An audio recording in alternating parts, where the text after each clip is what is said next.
ब्रह्मा हिंदू धर्म में एक प्रमुख देवता हैं। वे हिंदुओं के 3 प्रमुख देवताओं ब्रह्मा, विष्णु, महेश में से एक हैं। ब्रह्मा को सृष्टि का रचयिता कहा जाता है। सृष्टि का रचयिता से आशय सिर्फ जीवों की सृष्टि से है। पुराणों ने इनकी कहानी को मिथ के रूप में लिखा। प्रमुख देवता होने पर भी इनकी पूजा बहुत कम होती है। इसका एक कारण ये बताया जाता है कि इन्होंने अपनी पुत्री सरस्वती पर कुदृष्टि डाली थी। दूसरा कारण ये कि ब्रह्मांड की धाह लेने के लिए जब भगवान शिव ने विष्णु और ब्रह्मा को भेजा तो ब्रह्मा ने वापस लौटकर शिव से असत्य वचन कहा था। इनका अकेला लेकिन प्रमुख मंदिर राजस्थान में पुष्कर नामक स्थान पर है।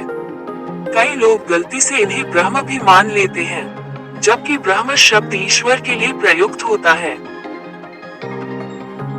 पुराणों के अनुसार ब्रह्मा जी के मानस पुत्र मन से मारीचि, नेत्र से अत्रि, मुख से अंगिरस, कान से पुलस्त्य, नाभि से पुलह, हाथ से क्रतु, त्वचा से भृगु, प्राण से वशिष्ठ, अंगुष्ठ से दक्ष, छाया से कंदर्प, गोद से नारद, इच्छा से सनक, सनंदन, सनातन, संत कुमार, शरीर से स्वयंभू मनु, ध्यान से चित्रगुप्त आदि। पुराणों में ब्रह्मा पुत्रों को ब्रह्म आत्मा व जायते पुत्र ही कहा गया है।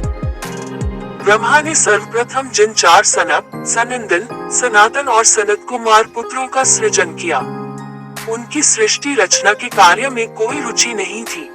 वे ब्रह्मचर्य रहकर ब्रह्म तत्व को जानने में ही मगन रहते थे। इन वीतराग पुत्रों के इस निरपेक्ष व्यवहार पर ब्रह्मा को महान क्रोध उत्पन्न हुआ। ब्रह्मा के उस क्रोध से एक प्रचंड ज्योति ने जन्म लिया। उस समय क्रोध से जलते ब्रह्मा के मस्तक से अर्धनारीश्वर रुद्र उत्पन्न हुआ। ब्रह्मा ने उस अर्धनारीश्वर रुद्र को स्त्री और पुरुष 2 भागों में विभक्त कर दिया। पुरुष का नाम का और स्त्री का नाम या रखा। प्रजापति कल्प में ब्रह्मा ने रुद्र रूप को ही स्वयंभू मनु और स्त्री रूप में शत्रुपा को प्रकट किया। इन दोनों ने ही प्रियव्रत, उत्तानपाद, प्रसूति और आकुति नाम की संतानों को जन्म दिया। फिर आकुति का विवाह रुचि से और प्रसूति का विवाह दक्ष से किया गया। दक्ष ने प्रसूति से 24 कन्याओं को जन्म दिया। इसके नाम श्रद्धा, लक्ष्मी, पुष्टि, धुति, तुष्टि, मेधा, प्रिया, बुद्धि, लज्जा, वपु, शांति, रिद्धि और कीर्ति हैं।